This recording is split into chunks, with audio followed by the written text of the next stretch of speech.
Tolong dibacakan. Pada falsafah atau ada pertanyaan sebelum saya lanjut? Sebelum saya masuk pada falsafah kenabian. Kalian coba baca falsafah kenabian. Kenabian halaman 138. Falsafah kenabian. Kenabian atau disebut zaman nubuwah adalah sebuah persoalan filosofis, khususnya di dalam filsafat Islam. Karena tidak adanya pengakuan tentang personifikasi kenabian di dalam pemahaman terhadap dunia pada masa Yunani kuno. Akhirnya masalah kenabian ini tidak pernah dibahas sama sekali di dalam filsafat Yunani. Tradisi Kristiani pun demikian. Mereka lebih banyak berfokus pada usaha-usaha intelektual untuk menjelaskan sifat-sifat ketuhanan, Kristus, dan konsep Trinitas. Sehingga tentu saja para teolog dari kalangan mereka tidak pernah mengembangkan secara khusus penjelasan tentang kenabian. Mereka lebih banyak mengembangkan Kristologi dan teologi Trinitas. Dengan demikian, ketika para filosof teman-teman tidak pernah melihat dalam teori teman-teman Nasrani itu membahas tentang filsafat kenabian. Sulit ditemukan, yang ada cuma Trinitas saja. Dan filsafat kenabian Isa Al-Masih itu sangat sulit. Misalnya kita pernah berdiskusi dengan teman-teman pendeta yang doktoral di sini, bagaimana menguji kenabian itu mereka bilang tidak bisa lagi. Nabi menuju yang zaman sekarang itu menguji dia bahwa itu valid itu sudah tidak bisa lagi. Dari kerangka epistemologi sampai membuktikan bahwa ajaran ini memasuki ruang Isa itu sangat sulit dibuktikan, kecuali cuma teori yang ada cuma mempelajari kristologi, ilmu tentang Kristen itu ya, mempelajari tentang apa. Nah, kita mempelajari agama, tapi kita tidak mempelajari syirat itu bagaimana. Apakah orang bisa memasuki ruang agama? Tidak bisa. Agama itu transisinya di syirat. Misalnya, apakah semua orang ini bisa memahami agama? Apakah orang ini bisa memahami secara detail agama yang sebagaimana yang dimaksud ketuhanan? Tidak mungkin. Hubungan kita dengan agama itu pasti berkaitan dengan syirat. Pendekatan kan? Pendekatan. Bukan orang tiba-tiba ada itu dibagikan di grup di Facebook, ada mengatakan saya ini belajar Islam otodidak. Guru saya 2, Nabi dan sahabat. Mana? Kau masuk Nabi dan sahabat, gurunya Nabi dan sahabat. Belajar agama secara langsung itu tentu sebagai sebuah ekstase dipahami. Tapi dalam realitas itu sulit langsung memasuki begitu. Realitas ya. Secara ide, iya. Bahwa saya mau begini itu ide, bisa dipahami. Bahkan ide kita dan ide Nabi itu sama. Sampai pada ruang akal aktif. Dalam sebagai sebuah teori. Nabi sampai dituan secara ide, manusia juga sampai dituan secara ide. Tapi dalam realitas itu tidak bisa begitu. Harus ada singgungan syirat, metode, jalan masuk realitas. Dan realitas itu berkaitan dengan akal aktif ini apa? Bahasanya agama.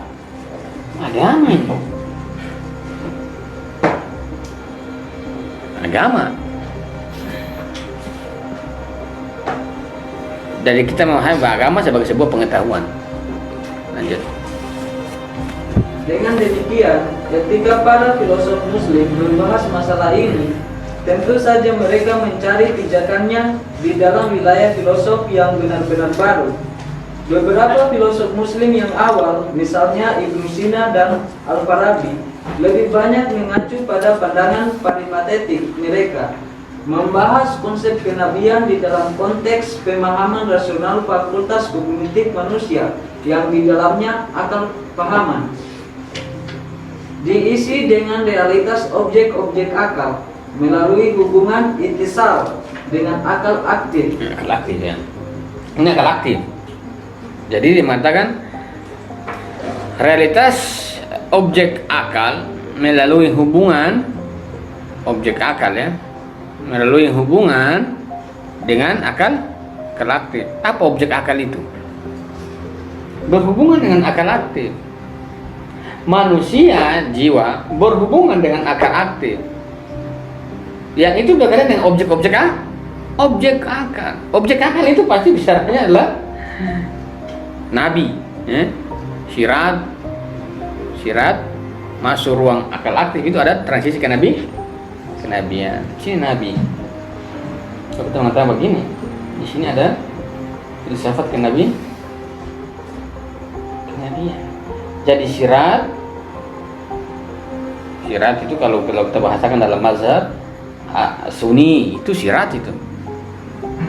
Jangan bilang bahwa agama itu syirat ya. Itu terlalu syirat. Agama itu dari atas. Syirat ini kan sebuah pendekatan. Mazhab itu pendekatan, bukan. Jadi kalau ada orang mengkultuskan mazhab itu, mazhab itu pendekatan, perbenturan pemikiran.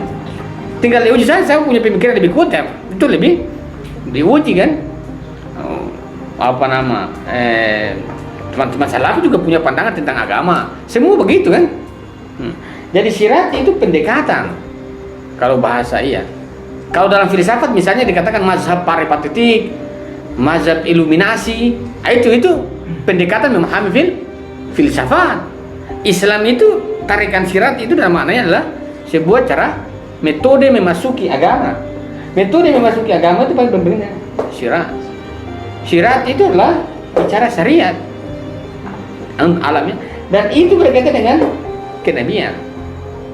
Kenabian ini baru memasuki ruang akal aktif. Jadi kita mau mengatakan nanti yang buat kita masuk Islam itu bukan kiai, bukan pegawai imam masjid, tapi Nabi yang mari saya masuk ke dalam Islam. Begitu. Ini berkaitan dengan kenabian. Jadi orang mengatakan agama Islam itu masalah saja. Sebagai sebuah fakta agama tentu kita beragama. Orang tua kita begitu ya. Tapi ini berkaitan dengan persepsi. Persepsi. Apakah kita yakin bahwa kita ini agama Muhammad? Sangat sulit. Yang ada Muhammadiyah. Sulit kan? Sulit. Yang sekarang itu orang bicara tentang aliran saja itu orang mau kebunuh ya. Padahal nggak bisa. Itu hanya metode mengantarkan kita pada agama. Pada agama itu metode akan mengantarkan kita pada kenabian. Di kenabian ini baru masuk kita pada ruang akal aktif. Dalam teori akal aktif kan yang turun. Akal aktif yang turun. Berarti hubungan kita dengan objek-objek pahaman akal sebagai hubungan kita dengan akal aktif, itu adalah hubungan kenabian dengan sebuah pendekatan syirat. Jadi kata jalan ini menghantarkan kita ke sini. Yang ini pada titik ini baru akal aktif itu kalau kita mau putarkan, kalau singkat ini Pak. Jadi orang-orang beragama itu apa? Orang-orang yang senantiasa menuai sebuah pemahaman dari akal aktif. Ini berkaitan dengan persepsi. Lanjut, kita lihat. Dan pada akhirnya mereka menjelaskan konsep kenabian hanya sebagai kesempurnaan akal pasif saja. Meskipun filsafat mula sadar. Iya, akal pasif itu apa? Menerima toh. Dia hanya sekedar menerima. Tapi dalam imajinasi itu tidak hanya sekedar menerima, justru dia aktif berhubungan dengan objek-objek pahaman akal, sehingga akal aktif itu juga terhubung. Apakah kita beragama itu kita diam-diam begini? Enggak kan? Pasti kita berhubungan dengan akal aktif melalui objek-objek pahaman. Objek pahaman adalah sebuah bahasa kenabian yang sudah sampai pada syirat ya. Syirat itu akan mengantarkan orang pada sebuah keyakinan akan kenabian. Lagian teman-teman kan tidak ketemu Nabi. Kecuali teman-teman ketemu Nabi, selesai masalah kan. Nah kita yang dengan Nabi mungkin 1000 tahun, 2000 tahun terputus kan. Nanti bagaimana kita memahami agama dalam konteks historisitas? Nah, itu kan selesai. Yang paling ruang kemungkinan kadang-kadang terputus dengan Nabi itu 1000 tahun bahkan 2000 tahun. Salah satu yang perlu itu adalah membuka ruang akal. sulit sekali tidak membuka ruang akal pada teks historisitas yang terputus.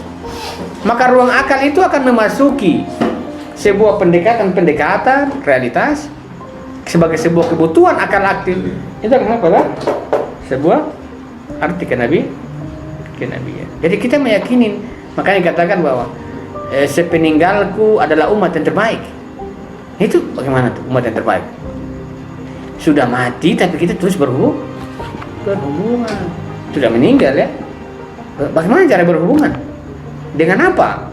Pasti dengan kesadaran persepsi. Dan ini berkaitan dengan pengetahuan. Jadi Nabi dilihat dalam sebuah transisi materi menuju non materi akan aktif. Kenabian itu. Dalam perbuatan ya. Dalam perbuatan. Karena sejauh apa sih pikiran manusia sampai melompat dalam akal aktif? Sangat sulit. Manusia secara teori mengatakan ada sesuatu yang jauh di sana, bahwa ada dunia archetype. Tapi bagaimana masuk di situ? Satu-satunya memasukkanlah pembahasan tadi dalam perbuatan. Perbuatan itu berkaitan dengan syiar dan syariah, spiritualitas. Ternyata spiritualitas itu akan menghantarkan kita pada sebuah lokus kenabian. Kenabian ini ya kalau kita artikan bahwa dia adalah sebagai sebuah pejalan dalam syiar itu. Untuk apa? Untuk membuka ruang akal aktif. Saya berdiskusi, misalnya saya menulis, Ustadz punya YouTube, kemudian ada Ustadz Mahyudin ya, Latif ya. Dia mengatakan jangan terlalu baik, belajarlah sama Ibnu Sina. Kan saya mengatakan cinta itu memasuki ruang wanita. Jangan terlalu baik karena belajarlah sama Ibnu Sina. Terus saya belajar sama Nabi. Kalau Ibnu Sina kan dia bilang tidak menikah. Belajar sama Ibnu Sina, walaupun tanpa menikah juga dia bisa pandai cerdas. Saya mau pakai bahasa sepotong, mau mengatakan ada Nabi, kenapa belajar Ibnu Sina? Artinya Ibnu Sina satu hal, tentu kita harus pelajari sebagai warisan. Tapi Nabi kan bicaranya lah lain, akan aktif. Kalau saya berhubung dengan Ibnu Sina, yang saya dapat apa? Akan aktif atau hanya abstraksi? Yang saya hanya abstraksi. Karena secara logis saja, kalau saya berhubungan dengan Ibnu Sina, maka saya punya kapasitas pasti di bawah Ibnu Sina dan tidak mungkin melebihi. Tidak mungkin itu. Tapi kalau saya berhubungan dengan kenabian, maka kita tidak mungkin melewati kenabian, sudah otomatis itu. Tapi kita kemungkinan besar bisa melewati Mars, melewati Hegel, melewati Albert Camus, bisa itu ya. Ibnu Sina juga bisa dilewati karena dia mentransisi orang ke akal aktif. Saya sangat jarang misalnya kita melihat apakah Aristoteles itu melebihi Plato, apakah Aristoteles itu melebihi Socrates.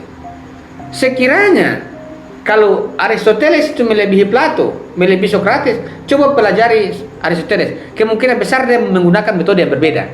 Tidak sama itu. Selagi dia menggunakan metode yang sama, hasilnya tidak di bawah Plato dan di bawah Socrates, pastinya itu. Paling tidak, kalau seandainya Plato itu merenung satu hari 10 jam, Aristoteles harus 20 jam. Kalau membaca itu 10 jam, Aristoteles harus lebih banyak. Metodenya harus dia banyak. Kalau standarnya sama tidak bisa. Lantas kenabian itu sebagai sebuah metode memasuki ruang akal aktif, itu pasti transisinya kita tidak mungkin jadi nabi. Mau teman-teman ya kita ikut nabi saja, tapi tidak mungkin jadi nabi.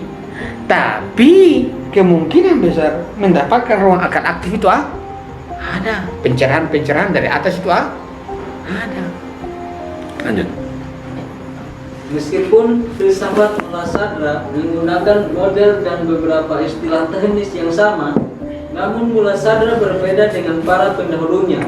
Dalam hal ini, Sadra menjelaskan filsafat bukan hanya sebagai penyempurnaan persepsi, tetapi juga sebagai penyempurnaan wujud. dan bahwa wujud Nabi adalah ciptaan yang paling sempurna yang melaluinya semua ciptaan diatur dan dijaga. Dengan demikian, para nabi adalah puncak penciptaan sehingga dengan memahami fungsi kenabian manusia dapat memahami dirinya. Ini lanjut, menarik tuh. Hal ini terungkap dalam tradisi filsafat Islam yang mengatakan bahwa tema-tema filsafat berasal dari cahaya kenabian. Di dalam filsafat Muladhara, filsafat dan kenabian mempunyai tujuan fundamental yang sama, yakni untuk mengetahui sesuatu dalam hakikatnya. Hakikat ya, hakikat itu realitas itu. Dan mengetahui sesuatu pada hakikatnya. Kalau kan tidak bisa, Immanuel Kant kan hanya batas nomena saja kan. Sulit itu sampai pada hakikatnya. Ruang-ruang kenabian itu yang membuka hakikat. Kalau orang mengatakan, apa hakikatnya pulpen? Coba kalau teman-teman analis, apa hakikatnya pulpen? Taruh ya, alat menulis, itu bukan hakikat itu. Karena alat menulis itu bisa dilepas pada yang lain. HP itu telepon. Hakikatnya apakah telepon? Tidak. Ada kala juga sebentar kalau lama-lama baterai tidak berfungsi lagi. Padahal wujudnya HP, tapi nanti sudah berlaku dalam waktu tertentu, lobet dan lain sebagainya, kemudian sudah bagus, sudah rusak, tidak lagi menjadi hakikatnya. Hakikatnya itu adalah ruang kenabian. Kita berbicara hakikat, tapi kita tidak melewati jalan hakikat. Tapi bagaimana? Kata Akmal bilang tarika ya, bertarika. Itu adalah hakikat. Dan hakikat itu pasti dari atas, akal hati. Memang syawal itu hakikatnya siapa? Untuk hakikatnya syawal apa? Hewan yang berpikir. Hewan yang berpikir itu Aristoteles itu yang berpikir. Itu ala Aristoteles. Tapi kalau manusia menurut Nabi siapa? Nah itu kan hakikat, itu bicara hakikat. Lanjut. Di dalam bagian awal kitab Al-Asfar Muladhara menulis, ketahuilah bahwa filsafat adalah kesempurnaan jiwa manusia untuk menimbangkan kemungkinan kemanusiaannya melalui persepsi terhadap realitas mawujud sebagaimana hakikat dan nilai wujudnya. Pengetahuan yang diperoleh melalui pembuktian, bukan melalui pendapat dan riwayat saja. Sadra kemudian menghubungkan pendapatnya ini dengan doa Rasulullah SAW yang sangat terkenal.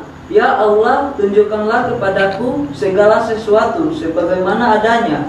Dan doa Nabi Ibrahim alaihissalam, ya Allah, berikanlah aku hikmah. Itu Nabi ya, Nabi bicara doakan. Tunjukkanlah sesuatu sebagaimana adanya. Mengatakan bahwa realitas melalui persepsi itu sebagaimana hakikat dan nilai wujudnya itu pengetahuan hanya sekadar argumentatif. Tapi argumentatif tentang realitas bukanlah realitas. Pikiran saya tentang HP bukanlah HP kan? Tapi HP sebagaimana HP itu bagaimana? Tentu ada pandangan kita tentang HP persepsi. Tapi HP yang di luar persepsi itu jalan apa? Pasti bukan jalan persepsi. Karena jalan persepsi selamanya persepsi akan terus abstraksi, tapi realitas dengan jalan apa? Itu Allah ruang kenabian. Jadi berarti apa? HP ini ada menurut kita, ya. Tapi HP ini ada juga memang menurut Tuhan itu HP itu apa? Tapi bagaimana teman-teman mau menemukan HP menurut Tuhan? HP menurut Tuhan, jangan berlian. HP menurut Tuhan berlian. HP menurut Tuhan berlian. Jangan dapat teman-teman capek-capek masuk Freeport pakai ijazah. Cuma tahu ini berlian lebih baik daripada Freeport kan? Oh, berapa ons ini? Kayak mendadak. Teman-teman bisa poligami 10. Lalu kau ini full ya. Hakikat ya, hakikat. Dan itulah jadi kita ini kenapa ya beragama memasuki Nabi tuh kok pikiran kita tidak pernah sampai pada hakikat ya. Lihat orang selalu secara material tuh Nah, lihat orang selalu dalam formalitas material. Ya, kenapa kita tidak bisa tembus pada hal-hal yang hakiki? Sesuatu sebagaimana adanya, realitas itu ontologis ya. Dan itu adalah jalan ke Nabi, akal aktif itu. Jadi kalau kita mengatakan bahwa HP ini begini, tapi dalam kaitan dengan kenabian, HP itu hadir pada diri kita sebagai sebuah penjelasan tersendiri akal aktif. Lanjut.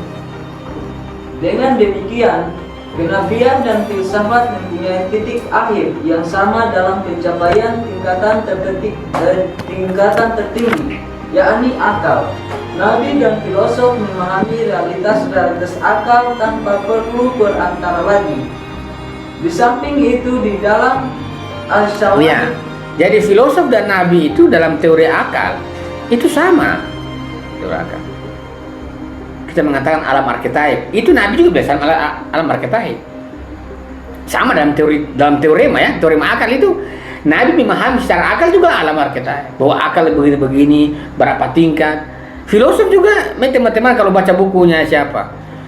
Mullah Sadra, pasti teman-teman bisa dijelaskan akal-akal kan? Akal-akal tingkat-tingkatannya. Nabi juga sama itu berteori. Secara teori akal nabi dan akal manusia secara teori itu bisa sampai pada penjelasan akal secara teori ya. Filosof yang membedakan nabi dan manusia itu di mana? Pasti dalam teori imajinatif. Imajinasi nabi itu berkaitan dengan imajinasi akal aktif. Imajinasi kita berkaitan dengan apa? Alam-alam material, halusinasi kan? Jadi berarti persepsi imajinasi pada nabi adalah imajinasi yang stabil. Tapi imajinasi kita itu semua halusinasi. Maka kebutuhan kita dalam sebuah sirat yang itu berkaitan dengan kenabian menunjukkan kita untuk apa? Mendapatkan transisi akal aktif pada diri kita. Bukan nabi mau mengangkat kalian jadi anak nabi, mau angkat kalian jadi nabi penerus, tidak lah ya. Tidak usah begitu. Hatamun nabiin, selesai. Tidak usah buat nabi baru, Tuhan baru dan lain-lain sebagainya. Jadi Elia Eden itu tidak masuk akal. Ya Eden atau siapa lagi Eden tuh. Berkaitan dengan kata. Lanjut. Mullah Sadra juga memberikan informasi penting lainnya tentang dimensi kenabian yang menunjukkan garis pemisah yang jelas antara kenabian dan filsafat. Filosof yang benar berperan di dalam penyempurnaan akal, namun berbeda dengan nabi. Fakultas imajinasi mereka tidak sempurna.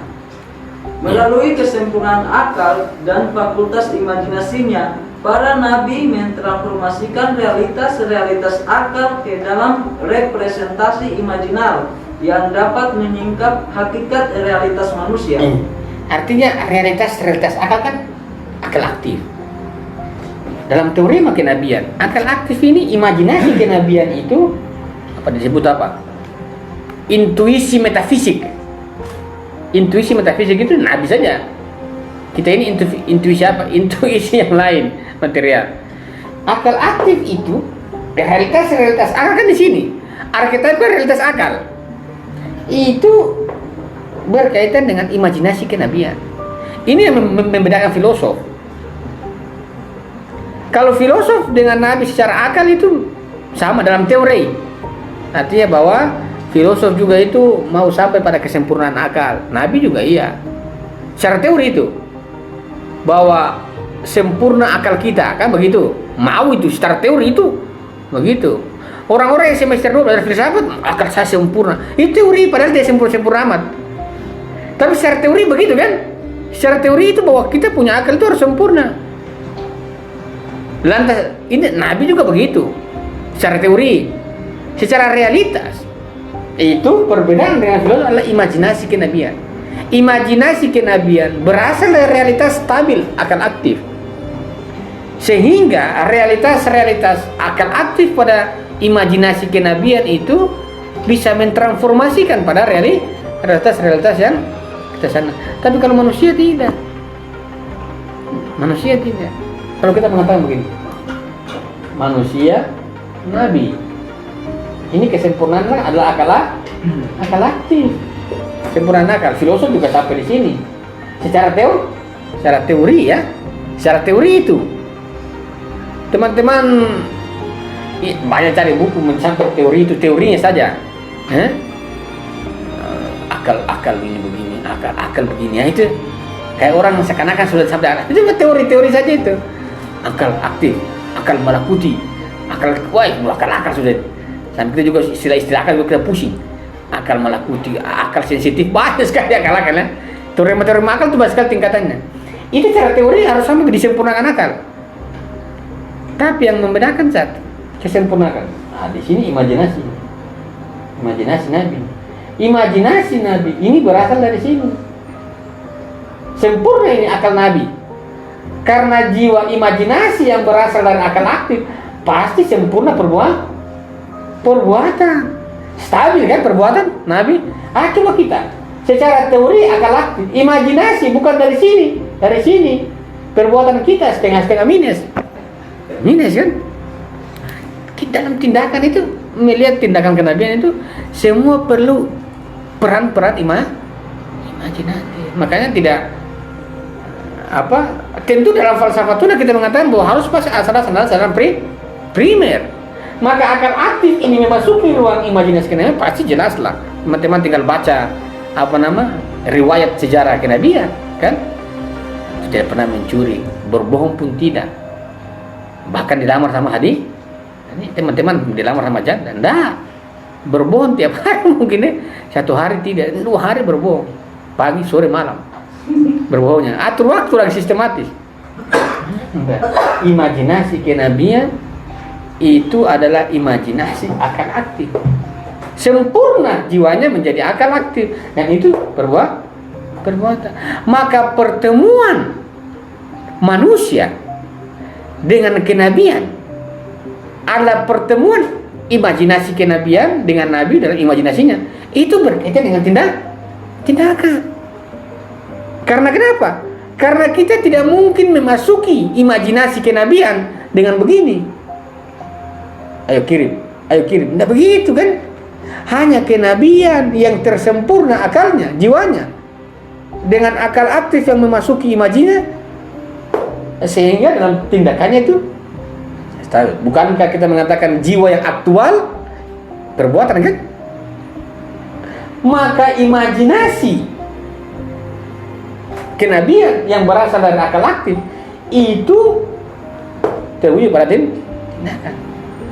Maka kalau kita mengatakan bahwa kita kesempurnaan akal kita, sedangkan imajinasi kenabian dari akal aktif itu diwujudkan dalam perbuatannya, maka ruang imajinasi manusia memahami imajinasi kenabian yang terkait dengan akal aktif pasti pada perbuatan.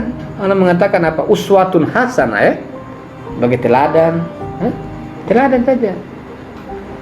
Orang hanya kalau teman-teman dengar ceramah, ustadz kita ini ceramah cuma satu. Sifat Nabi itu jujur, siddiq, amanah, ya. Cuma itu saja. Tidak ada disebut dengan satu sifat Nabi membawa manusia menuju akal aktif. Tidak ada kan? Yang ada cuma jujur. Apalagi? Jujur, amanah. Ibu ada 4 siddiq, fatan, apa-apa deh.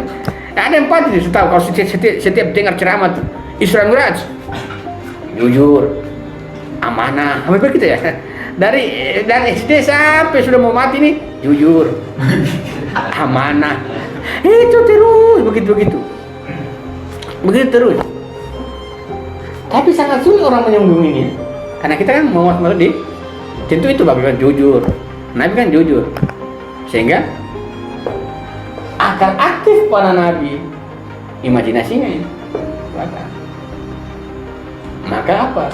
Imajinasi manusia secara teori sampai pada akal aktif, tapi secara kenyataan kita hanya batas imajinasi yang banyak ilusi. Tapi apakah kita bisa mencapainya keaktifan imaji manusia itu berkaitan dengan syirat, dan itu Nabi yang pernah menemukan atau pernah menyelami samudra akan aktif. Kalau siapa nama Ali Syariati mengatakan dalam teori kepemimpinannya, dia mengatakan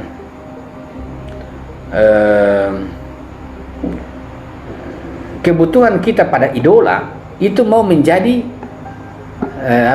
kebutuhan kita pada idola itu mau menjadi sebagaimana idola inginkan. Idola inginkan itu kan pancaran akan aktif. Kita ini mau dapat akal aktif juga sulit. Jujur juga dia.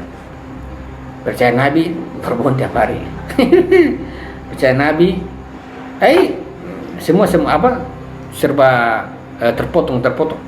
Padahal perbedaan manusia dan Nabi itu pada imajinasinya. Imajinasi manusia dari alam, imajinasi kenabian dari atas. Maka dalam persepsi indera, imaji dan akal, yang paling stabil kan persepsi akal. Persepsi akal itu semua adalah ruang kenabian. Dan ruang kenabian itu paling terwujud dalam tindakan, paling stabil dan paling aktif dalam bertindak. Lanjut. Namun para filosof, mereka hanya mempunyai akal yang sempurna, yang dengan itu mereka bisa menyaksikan hakikat realitas. Oleh karena itu, meskipun filosof tersebut dapat mengetahui hakikat segala sesuatu, namun tanpa adanya bimbingan wahyu, mereka tidak akan bisa mengetahui bagaimana harus hidup sesuai dengan realitas tersebut. Dalam keadaan ini, Nabi hadir sebagai perantara wahyu, sementara para filosof hanya bisa mengambil bagian di dalamnya melalui inspirasi atau ilham. Ya. Jadi kalau kita mengatakan filosof itu dia hanya mengetahui hal-hal yang abstrak ya. Hal-hal yang memasuki realitas ya. Oh, spidol ini kan bisa diabstraksi kan? Dan memasuki realitas itu teoremanya adalah kewahyuan. Syirat, wahyu. Dia mengatakan sini Nabi itu hadir. Nah, dalam keadaan ini Nabi hadir sebagai perantara hidup. Nah, Nabi hadir sebagai perantara wahyu. Sementara para filosof hanya bisa mengambil bagian di dalam melalui inspirasi ilham. Jadi kalau Nabi berkaitan dengan wahyu agama ya, wahyu Al-Quran. Manusia berkaitan dengan Nabi itu hanya sebagai ilham, ya, hikmah ya. Jadi kita tidak mungkin menyentuh ini, tidak mungkin itu. Sangat sulit menyentuh akal aktif manusia ya. Hanya cuma Nabi saja menyentuh ini. Ya kita itu pancaran-pancaran akal karena secara teori akal aktif yang mendatangi melalui jalur-jalur kenabian. Lanjut. Perhatian muladzaah yang paling besar terhadap tema kenabian dapat ditemukan di dalam bab terakhir As-Syawahid Al-Rububiyah fil Al-Manahij Al-Aslukiyah, atau disebut penyaksian rububiyah di dalam tahapan-tahapan perjalanan spiritual yang berjudul tentang kenabian dan kewalian. Karya ini yang lebih dikenal dengan sebutan Syawahid saja dianggap sebagai karya filosof muladzaah yang terakhir, sehingga memuat pemahaman filosofisnya yang sudah sangat matang. Karya ini dibagi dalam 5 bagian panjang yang berjudul Loci-loci penyaksian, Masyahid bentuk jamak dari masyad, yang dijelaskan di dalam Syarah Sabjawari sebagai titik pertemuan penyingkapan diri dan tempat manifestasi yang membagi hati menjadi lokus manifestasi, lokus penyaksian, dan lokus bagi penyingkapan. Jadi titik pertemuan penyingkapan diri dan tempat manifestasi yang membagi hati ya. Hati kan tempat penyingkapan. Kalau kita mau mengatakan begini, imajinasi, perbuatan terkait dengan syirat ya. Kemudian apa? Masuk pada ruang syariat terkait dengan kenabian. Itu pasti terkait dengan terbukanya ruang hati. Hatinya apa? Ini termasuknya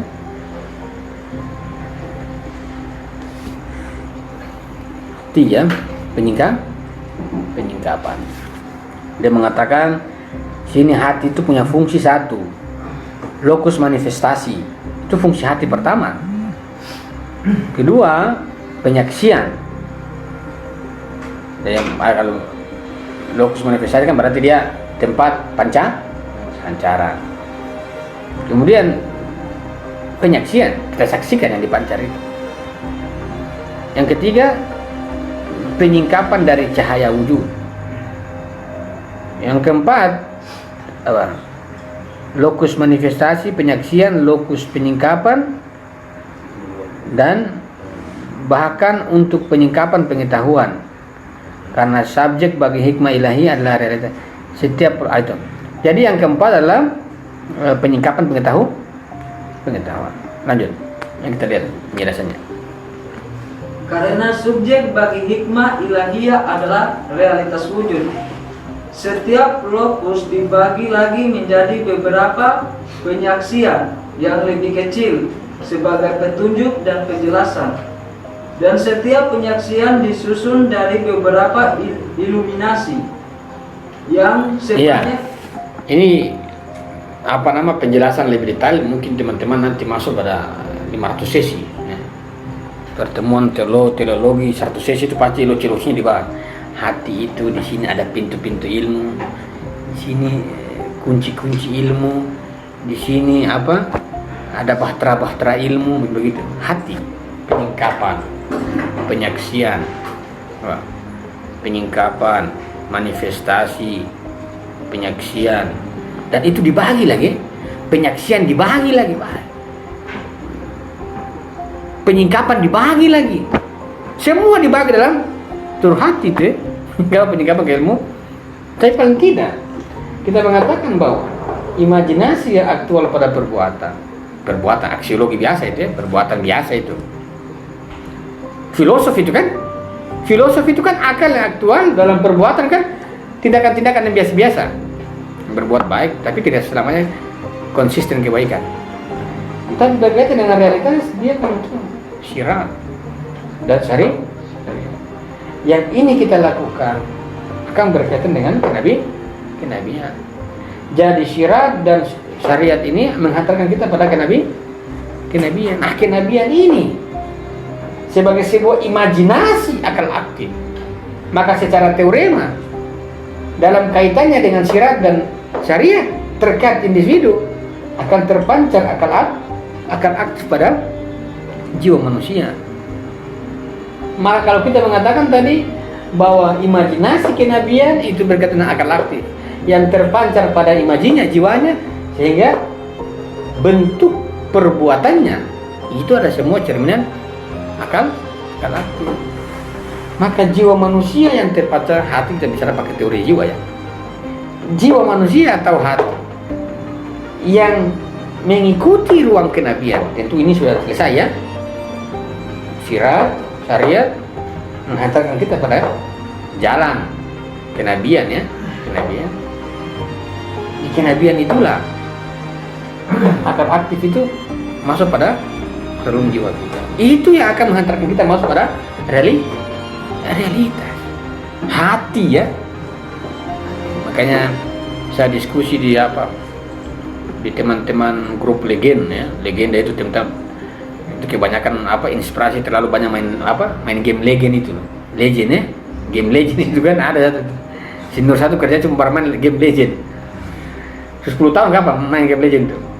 Jadi saya pertama ref sampai sekarang tuh diskusi sedikit, saya istirahat ya main legend dulu. Main game Filosof satu tuh. Dia mengatakan begitu.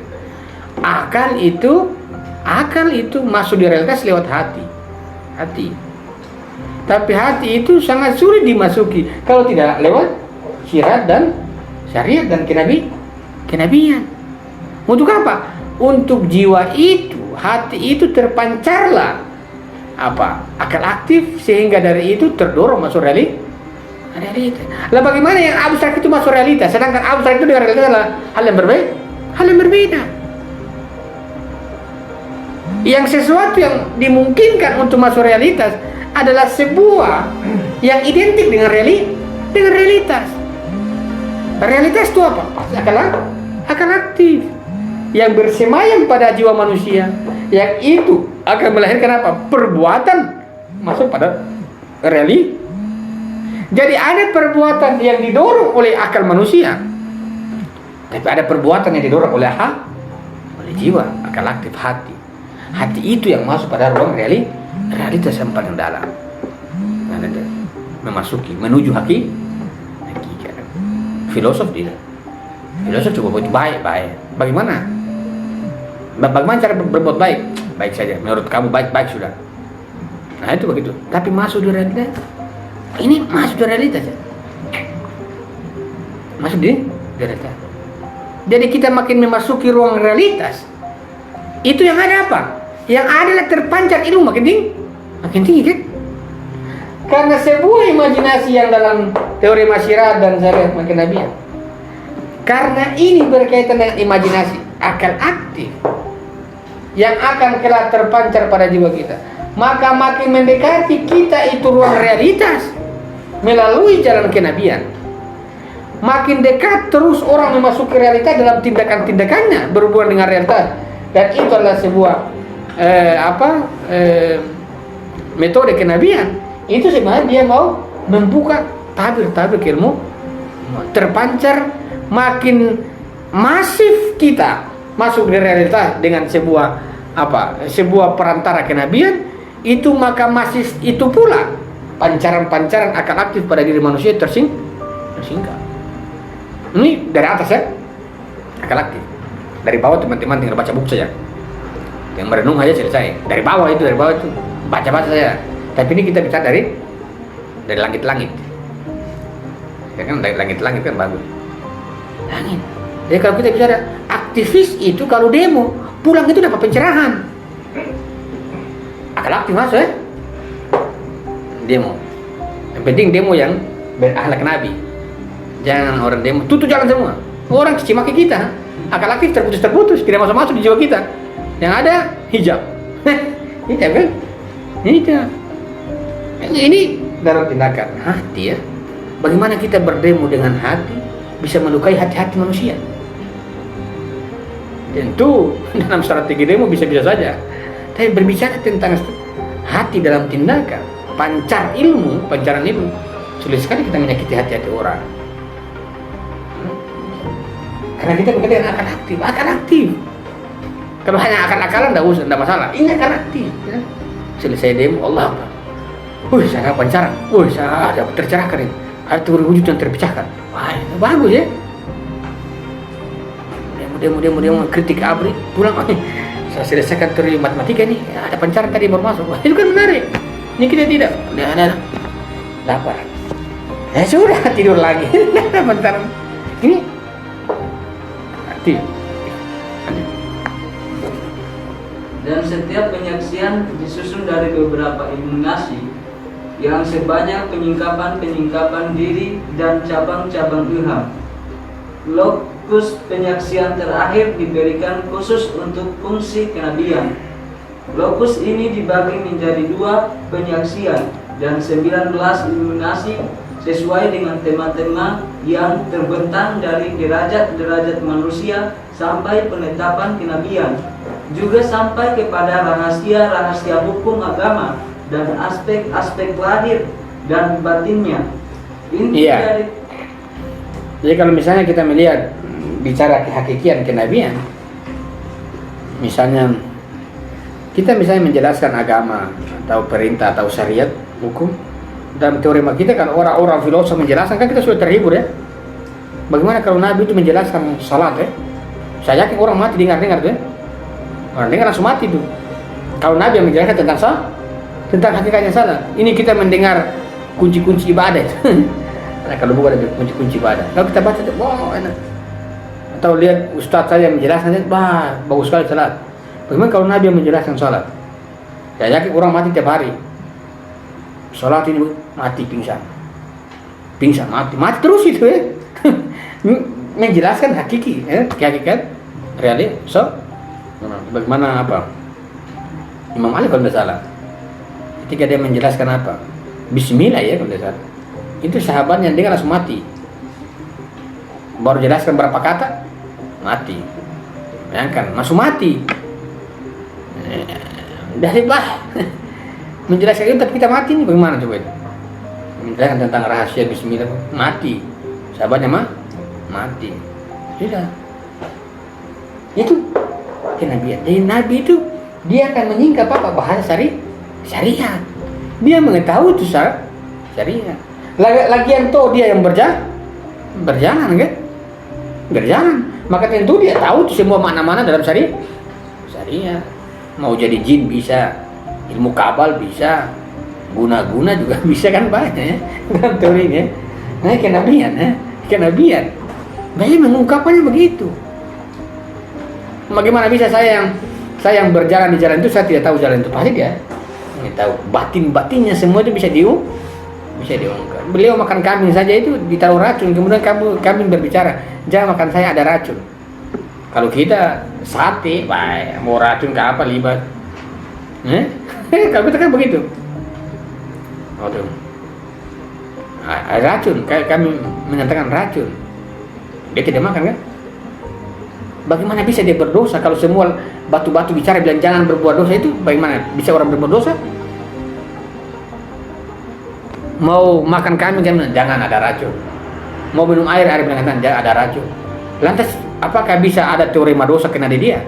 Kalau semua realitas itu menjadi pengawal. Sulit itu masuk teorema dosa itu. Dalam makam kenabian ya. Pasti realitas itu jaga dia. Jaga itu.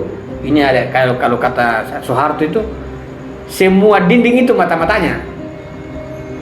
Orde Baru itu kalau bicara 2 orang laporan tangkap itu intel masuk langsung tangkap. Semua itu dia pasang CCTV ya. Kayak begitulah. Nah itu Tempo bicara. Ada salah-salah dikit Tempo sampaikan. Jangan begitu.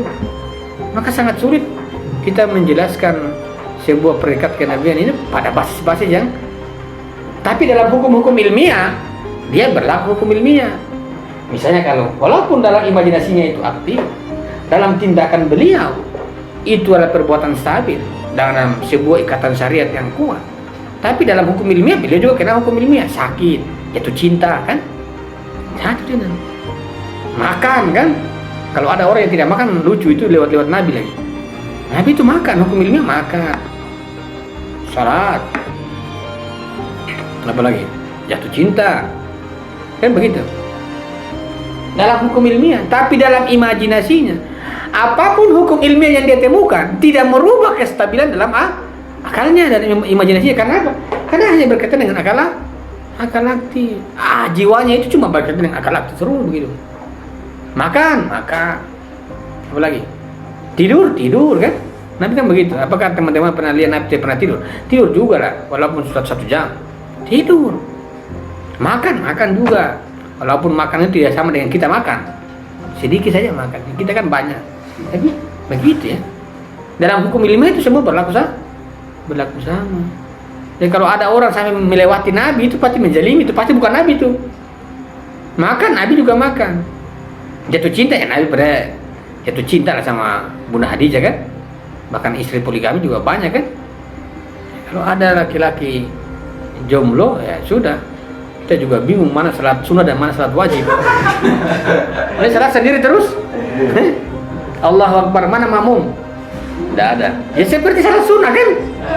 Ya, antara sunnah dan wajib ini kita bingung pisahkan mana wajib mana sunnah. Semua jadi sunnah. Cuma sendiri-sendiri kan begitu. Kenabian. Lanjut. Inti dari teori kenabian Mullah Sadra dimuat di dalam 3 iluminasi pertama dari penyaksian pertama, tempat di mana Mullah Sadra memberikan penjelasan tentang kenabian dalam hubungannya dengan capaian-capaian atau disebut maqam dan tingkatan-tingkatan derajat kemanusiaan.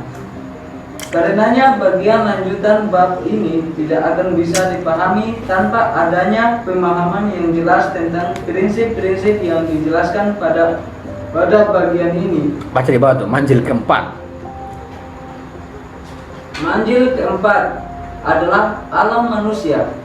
Pada tingkatan ini, manusia dapat memahami segala sesuatu yang tak. Jadi kalau kita bilang manjil itu kayak tingkatan indrawi, imaji, dan kalau misalnya manjil ketiga ini manusia berada pada tingkat objek-objek yang dipahami kan, gambaran-gambaran yang dipahami melalui fakultas penilaian waham kan.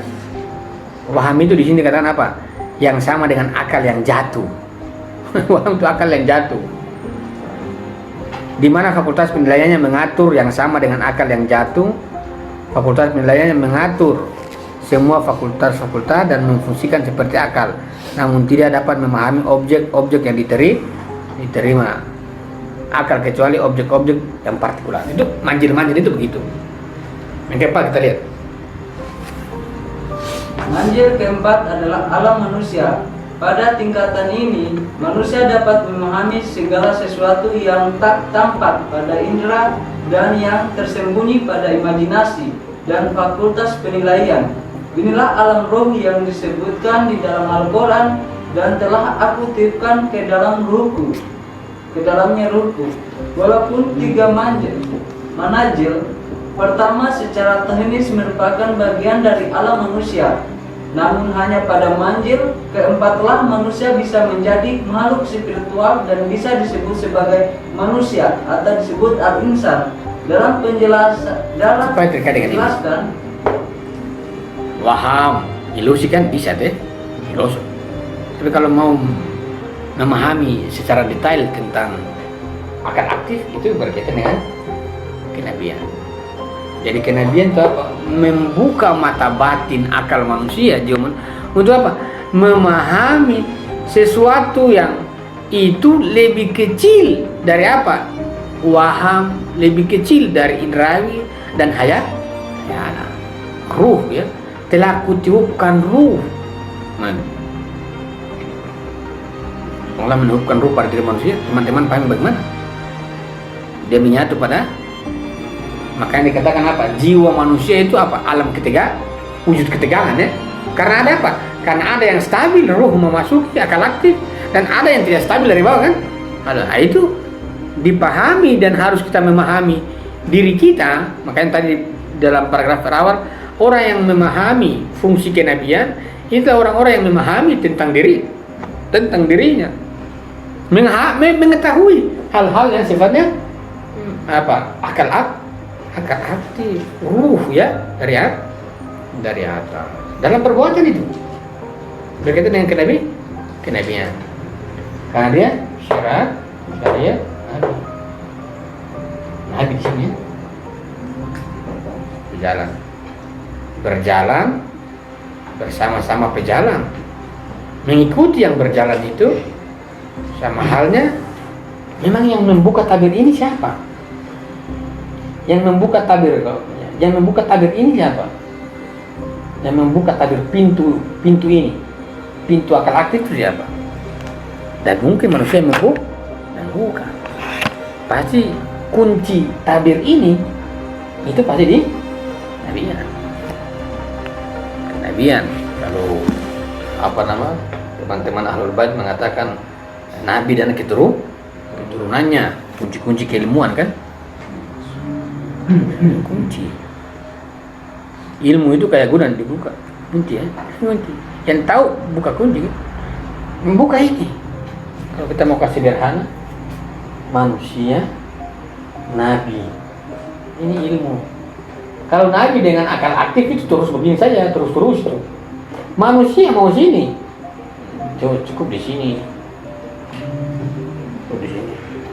Baru buka keran ini, buka keran ini kemudian dia turun, air mancur kan? Ini sebenarnya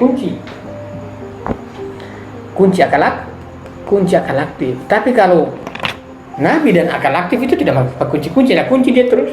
Tapi kalau manusia dengan akal aktif itu kuncinya di nabi. Dan itu syaratnya apa? Keaktifan individu kan? Berhubungan dengan kenabian dalam apa? Pelayanan terhadap objek-objek akal atau wujud akal, kebaikan itu membuka akal aktif. Makanya saya seringkali mengatakan jangan teman-teman putus salat, bangkit lagi begitu saja. harus aktif. Betul. Kalau kata siapa? Kalau kata Imam Muhammad Bakir, turun ke berapa? 4 apa ke 6 apa? Mengatakan begini, orang yang menjaga syariatnya secara matang, menjalankan perintah agama secara valid, mengetahui fikih secara akurat. Tapi kalau dia tidak mengetahui siapa nabinya, tidak ada mananya. Titiknya ilmu. Ini ilmu ya. Kita tidak dapat ilmu. Salat capek. Itu kan tidak ada ilmu. Tidak ada ilmu kan? Tidak ada ilmu. Kalau kata Al-Syariati, bertindak tidak bersandar pada kenabian itu disebut dengan alienasi, keterasingan. Ada jin-jin modern masuk.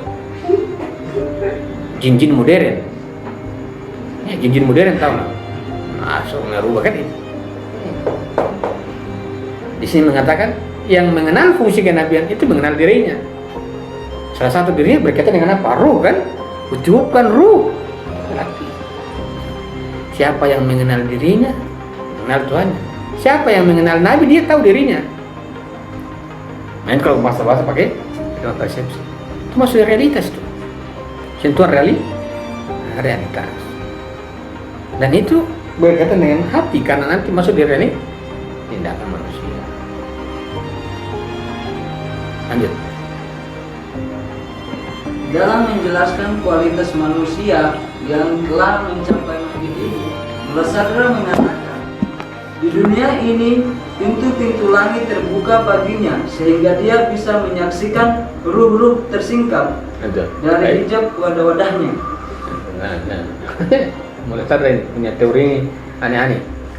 Terus, yakni realitas-realitas yang sangat halus tersingkap dari pakaian yang menutupi dan dari hijab gambaran-gambaran yang berbeda-beda yang telah disaksikan oleh para pemimpin-pemimpin tertinggi jalan spiritual pada malam itu. itu masih Nabi ya. Siapa yang pergi di malam Mi'raj siapa? Pasti takwilnya kenabian kan? Islami Mi'raj. Para wali kutub ya. Jadi dia mah penyikapan mereka sangat dahsyat. Maka akal aktif itu berkaitan dengan jiwa manusia, pengetahuan yang stabil. Itu pasti memasukinya ruang realitas itu pasti berkaitan dengan sebuah perilaku Nabi. Maka dikatakan Nabi itu uswatun hasanah, contoh teladan. Makanya kalau teman-teman Wahabi yang pencinta sunnah, kita harus mengikuti sunnah Nabi. Ya ikut saja. Tapi untuk apa kita ikuti? Pernah kan begitu? Untuk apa kita ikuti? Mau jadi nabi? Tidak mungkin itu. Tidak mustahil jadi nabi itu. Lantas apa untuk maksud kita ikuti sunnah nabi? Cuma berkaitan dengan akal aktif saja. Untuk apa? Mendapatkan pancaran keilmuan. Ini makin hari kita salat sunnah, menjalankan sunnah nabi, yang paling diekspos cuma satu sunnah yang paling kuat, poligami. Ini yang paling kuat kan, sunnahnya ini. Sunnah ini memang teman-teman mau mau seminarnya 5 juta, dijamin pulang istri 4. Bayangkan itu sunnahnya itu tinggi ya. Sebenarnya ini juga tinggi kan sebenarnya. Tinggi kan? Tinggi.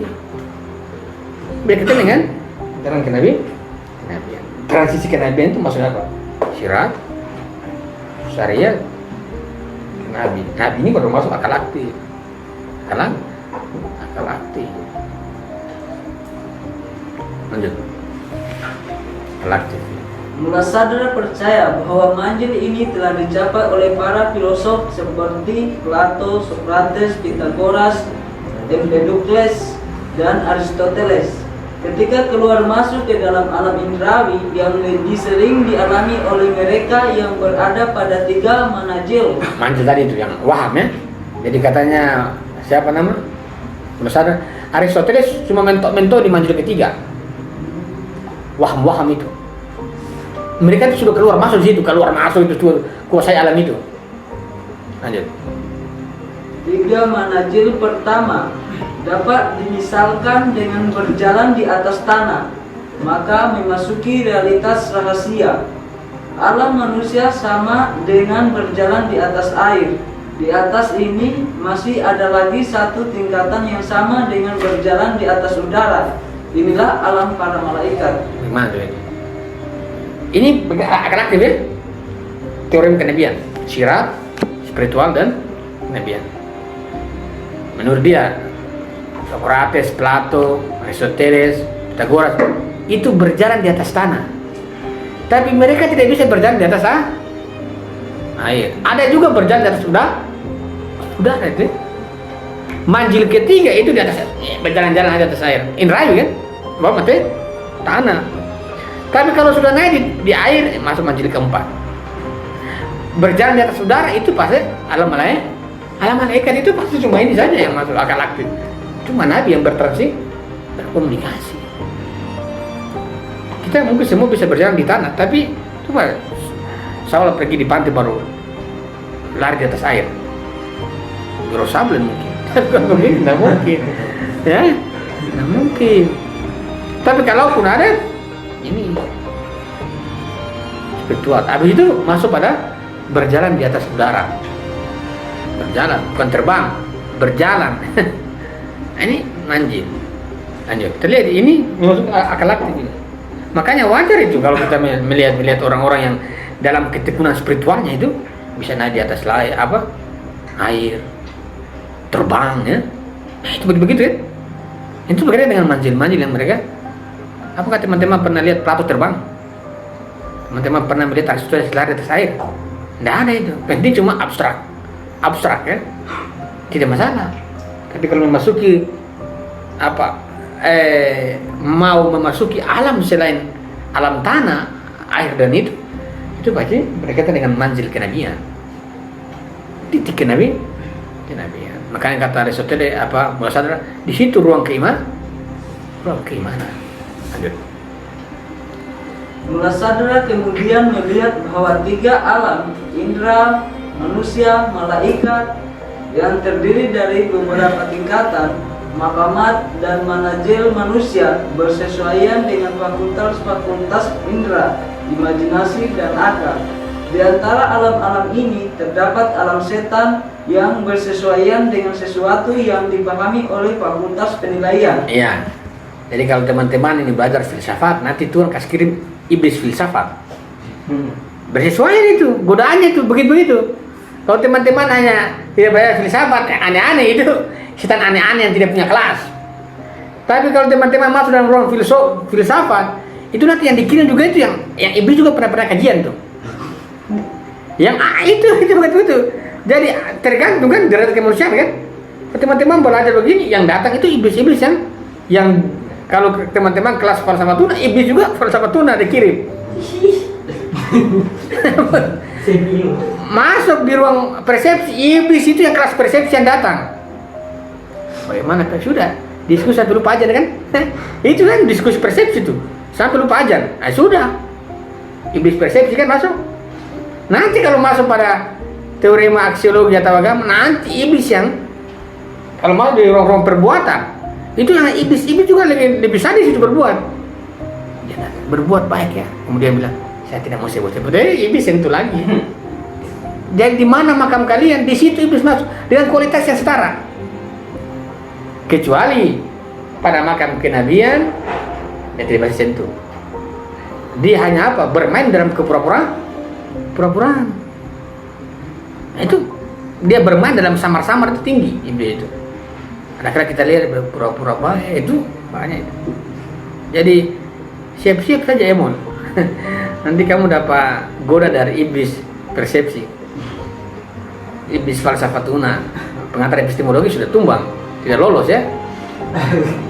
Tidak lolos. Makanya falsafah itu tadi yang Plato kemudian teman-teman mulai sudah tumbang perbuatan, kalah. Itu bisa tawa 1-0. Masuk lagi perbuatan, dia masuk lagi dalam manjil-manjil banyak sekali. Iblis ini dengan kelas apapun itu tinggi ya. Kalau Indonesia ini kayaknya kemungkinan besar iblis yang masih main gaple. Belum standarnya masih biasa-biasa. Kalau tingkatan kita makin tinggi, pasti yang dikirim juga makin tinggi. Bagaimana supaya tidak lolos di sini kok? Bagaimana supaya ini tidak masuk di manusia? Makanya perbuatan dalam artian biasa, Plato dan Aristoteles dan bla bla, itu dengan mudah itu iblis masuk. Ada rasionalitas iblis. Jadi kalau orang bilang filsafat iblis, ini adalah filsafat iblis begini-begini nih, mengganggu orang dalam rasionalitasnya. Jadi teman-teman, kalau hari ini kalau misalnya ada perempuan yang seksi, berdosa. Sudah lolos ya, lolos itu. Tiba-tiba yang kemarin bercadar, apa lagi rahasia lagi? Sudah mulai lagi ya, mulai tumbang satu level, naik ke level tidak sampai, turun lagi deh di level yang seksi, naik lagi turun lagi level begitu seksi bermain. Itu begitu. Lanjut. Namun alam ini bukanlah alam yang memiliki sifat-sifat yang sama dengan yang lainnya, sebab fakultas penilaian yang dengannya alam ini berkorespondensi tetap tergantung pada fakultas imajinasi dan akal, sehingga tidak mempunyai realitas yang terpisah dari kedua fakultas tersebut. Mulasadra menulis, fakultas penilaian tidak mempunyai alam di luar dari 3 alam: alam indera, alam manusia, dan alam malaikat. Sebab apa yang dipahami oleh fakultas penilaian bukanlah sesuatu yang berbeda dengan apa yang dipahami oleh imajinasi dan akal. Yang dipahami oleh fakultas penilaian hanyalah sesuatu yang berjalan maju dan mundur di kedua fakultas ini tanpa adanya posisi yang jelas. Karena itu, alam fakultas penilaian sifatnya juga seperti itu. Kecenderungan dari setan, anak keturunan, dan bala tentaranya adalah membuat kerusakan dan mengikuti hawa nafsu, membawa kepada api kejahatan. Iya. Coba baca itu, makam dan manjil, yang di halaman 143 paragraf terakhir. Itu baca apa? Dari sini Mulasadra menjelaskan. Di sini Mulasadra menjelaskan makamat kaum sufi yang terkenal tentang ketiadaan dan keabadian yang bagi banyak sufi merupakan 2 makamat terakhir pada perjalanan spiritual. Namun dalam pandangan Mulasadra, makamat ini bukanlah 2 makamat yang terpisah, tetapi justru menunjukkan 2 aspek dari makam yang sama. Juga bagi Mulasadra, ahli-ahli menganggap bahwa keabadian merupakan makam tertinggi. Sadara justru melihat satu makam yang melebihi kedua makamat tadi. Inilah makam dari para malaikat yang terpilih, sebagaimana yang dikatakan oleh Mulasadra. Dari derajat para malaikat, seseorang naik ke derajat para pecinta, yakni mereka yang menginginkan kedekatan dengan yang maha mulia, yang dianugerahi keindahan dalam kehadiran. Dia dijelaskan bahwa puncak kesempurnaan manusia itu pecinta, yakni makam para nabi dan wali. Lantas kita apa? Kita kan pengikut saja ya, pengikut dari pecinta. Tahu kita mencintai pecinta saja. Dia mengatakan makam dan manzil berhubungan dengan kapasitas persepsinya. Pencapaian puncak kesempurnaan manusia harus menggabungkan 3 fakultas ya. Tergabung. Setiap bentuk yang dipahami merupakan salah satu jenis eksistensi. Setiap wujud terhadap satu fakultas, suatu persiapan, satu persepsi. Karena itu terdapat hubungan antara penyempurnaan fakultas persepsi. Kesempurnaan akal manusia adalah untuk menyaksikan para malaikat yang telah didekatkan kepada Allah.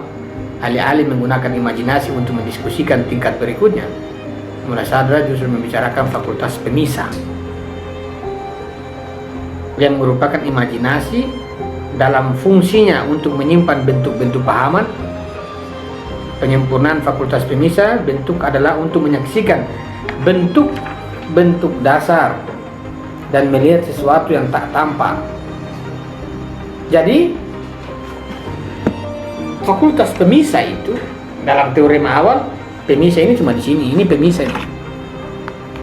Di sini yang pasif ya. Itu pemisah itu. Terus ini pasif. Sini pasif. Ini kalau mengenai bentuk-bentuk dasar, ini berkaitan dengan akal, aktif yang disaksi, Jadi jiwa itu punya fungsi apa? Pemisah dan menyaksikan. Jiwa itu pemisah itu karena dia pisahkan dari alam dan dia menerima dari atas. Itu kira-kira dalam teorema ini. Maka dalam teorema kenabian yang kita mau sasarkan ada realitas. Kita mau sasarkan adalah realitas. Masuk realitas. Saya sepala-pala. Masuk realitas. Ini kita masuk realitas keilmuan ya. Imaji ya. Ini pasif. Aktif ya. Ini kan persepsi kan? Ini persepsi nih. Ini jatuh pada jiwa perbuatan. Jiwa perbuatan kan aksi ya, perbuatan. Ini manusia sampai pada perbuatan itu. Walaupun yang tidak, tapi kita mau kaitkan dengan realitas.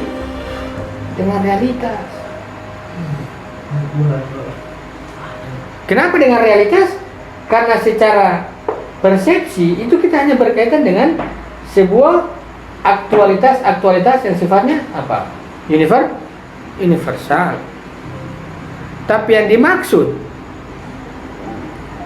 dalam pembahasan persepsi, jiwa yang aktual itu adalah jiwa yang dimana terpancar pemahaman akal dalam perbuatannya. Maka kita melihat bahwa ada perbuatan yang berasal dari persepsi murni manusia tanpa ada tendensi akal aktif.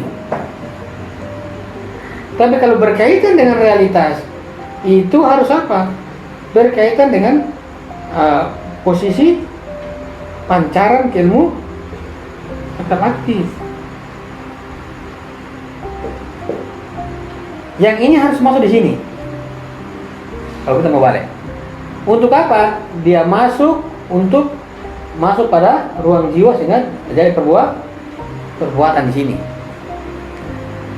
Tapi perbuatan yang awal karena kita tujuan persepsi adalah realitas ya, bukan hanya sekedar perbuatan yang terkait dengan perbuatan yang terkait dengan realitas itu memasuki realitas.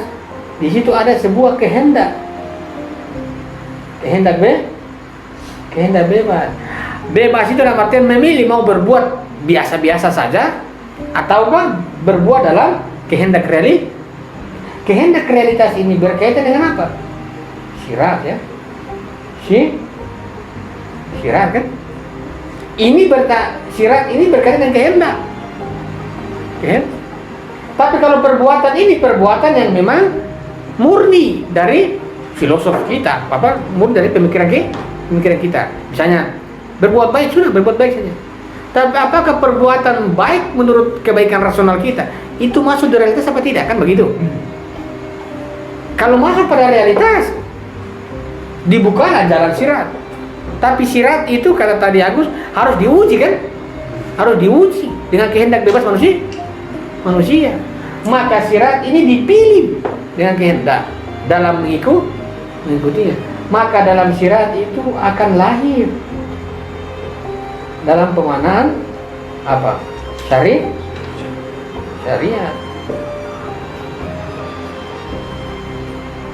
Syariat ini dengan spiritualitas ya.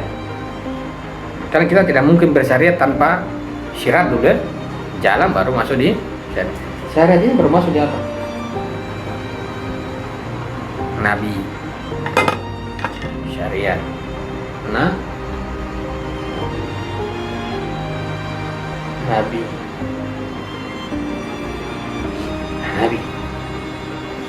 Jadi kehendak bebas ini dalam syirat tadi mengikuti titik kenabian. Sorry, saya salah. Saya salah. Syirat ini harus masuk kenabian. Bahwa kenabian ini nanti baru masuk di syariat. Karena ini kan masuk realitas kan? Ya. Jadi syariat ini sebagai sebuah bentuk prasis kenabian itu yang akan kemudian ini menghantarkan kita ini. Jadi kita bisa mengatakan pada tragedi tindakan pertama kita manusia, ya. Pada tragedi kedua itu tindakan kita sudah bukan lagi yang ini, tapi yang sudah berdasarkan akal aktif. Jadi ada pancaran yang memasuki ruang batin kita, sehingga dari ruang batin itu masuk. Jadi dia bentuknya bagaimana? Jadi ini pertama sekali ya, pertama sekali nih orang berbuat jelas begini, masuk dalam syirat. Syirat itu bicara ke Nabi. Nah, kalau kita berbicara tentang syirat, pasti sini metode. Ini pasti banyak teorinya. Ada teori khalifah, teori sahabat, teori keturunan ke Nabi, itu banyak sekali. Untuk masuk pada ke Nabi, Nabi baru masuk pada syariat. Syariat kan masuk ke realitas kan? Di realitas ini dengan jalan syariat itu, syariat kenabian ya, itu adalah memancarkan akal aktif ini masuk ke pikiran manusia. Jadi kita mengatakan bagaimana caranya kita memasuki realitas? Satu-satunya adalah jiwa kita itu harus dipenuhi dengan bahasa-bahasa realitas. Kalau waham tidak mungkin masuk di sini. Waham kan hanya tindakan biasa. Tindakan yang sesuai dengan realitas. Apa yang sesuai? Saya bertindak sesuai dengan realitas. Apa yang sesuai? Yang sesuai dengan realitas adalah akal aktif. Dan akal aktif itu harus masuk pada jiwa manusia, sehingga dia terdorong dalam tindakannya. Maka dalam perbuatan dikatakan dengan bertindak berakhlak dengan akhlak ilahi, atau paling tinggi itu pakai contoh teladan kenabian di sini realitas. Syariat kan begitu. Jadi Nabi baru bawa di syariat. Syariat itu kita bahasakan lah agama lah ya. Agama. Jadi kan kita masuk agama kan harus bersaksi kan? Asyhadu an la ilaha illallah. Bersaksi ini pakai imajinasi. Jadi apa yang dimaksud dengan bersaksi pada Muhammad? Menyaksikan kenabian, menyaksikan imajinasinya. Imajinasi akal aktif yang ada pada kenabian itu kita bisa saksikan dengan apa? Dengan bentuk perbuatan teladan yang itu berkaitan dengan semua tinglaku perilaku kenabian. Misalnya begini, apa sunnah Nabi bagaimana? Contohnya misalnya salat misalnya, syariat kenabian. Ketika teman-teman salat, apa yang teman-teman rasakan tentang kenabian? Kosong kan? Kosong. Kali nol ya? Karena syariat itu berkaitan dengan apa? Akal aktif kenabian kan? Karena imajinasi kenabian itu dari akal aktif, maka akal aktif pada imajinasi jiwa Nabi itu perbuatan. Jadi kalau kita melakukan perbuatan Nabi dalam arti syariat, spiritualitas ya, ini bukan hal fikih ya, spiritualitas, tasqiyatun nafs dan lain sebagainya. Misalnya salat dalam bentuk tazkiyatun nafs. Ketika teman-teman Allahu Akbar, Assalamualaikum warahmatullahi wabarakatuh, teman-teman menyaksikan bagaimana batinnya kenabian apa tidak? Sebenarnya kalau kita bilang Allahu Akbar, Assalamualaikum, sebenarnya yang terpancar, yang kita rasakan adalah batin kenabian, imajinasi. Kemudian kita mengatakan asyhadu an la ilaha, itu penyaksikan batinnya itu. Ini kita tidak, asyhadu an la ilaha illallah. Setelah salawat maksiat, asyhadu an la ilaha illallah. Salawat maksiat lagi. Ini kan ini bukan salawat namanya. Main-main ini ya. Main-main. Kita bersalawat dengan apa? Ucapan. bersalawat itu dengan menyaksikan kenabian bahwa dalam batinnya itu semua adalah akal. Ini teori maksudnya. Dan kenapa orang bisa menolak kenabian? Pasti tidak masuk pada ruang menyaksikan bahwa Nabi itu memang betul. Dari mana kita tahu Nabi? Lahiriannya itu sebagaimana kita begini, bisa makan, bisa tidur, rambut panjang, bisa gunting, itu material. Apa kita menyaksikan Nabi begitu? Nah, menyaksikannya itu adalah batinnya yang disaksi bahwa dia betul-betul Nabi. Dan kalau dia betul-betul Nabi berkaitan dengan akal pada dirinya, dan itu kita bisa memasuki ruang dalam mana spiritualitas kenabian. Spiritualitas kenabian itulah dalam tingkah laku kita memasuki realitas yang kita singkap adalah semua, kalau dalam bahasa sufi yang kita singkap adalah semua wajah Muhammad. Semua bahkan asyhadu alla itu apa? Di situ kemudian dikatakan apa? Di sini baru orang bilang apa? Bersaksi. Baru masuk ruang agama. Kita kan sudah Islam duluan, tidak masalah. Islam ini, Islam waham. Buktinya kita lakukan jatuh. Kan waham kan tidak kuat, tidak stabil kan? Waham itu, goyang sedikit jatuh. Tapi kalau di sini, itu yang menarik. Itu saya yakin. Teman-teman salat satu waktu tidak salat, teman-teman teriak kenapa begini? Itu kita tidak lewat, alhamdulillah. Besok baru perbaiki lagi kan, begitu. Ini berkaitan dengan perbuatan ini. Tapi kalau sudah tarik pada spiritualitas, dia menangkap apa? Jiwa Nabi.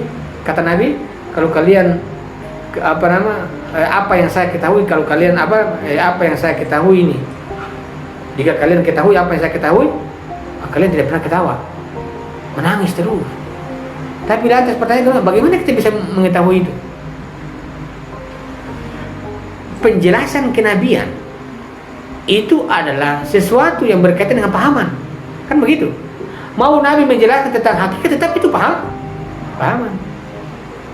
Maka penjelasan tentang kenabian yang paling original itu adalah tindakan perilaku Nabi. Maka kita sebagai subjek yang menuntut ilmu dalam membuka ruang akal aktif dari realitas itu mentok-mentok adalah tindakan, mengaktifkan jiwa kita adalah berhubungan dengan pelayanan ke Nabi.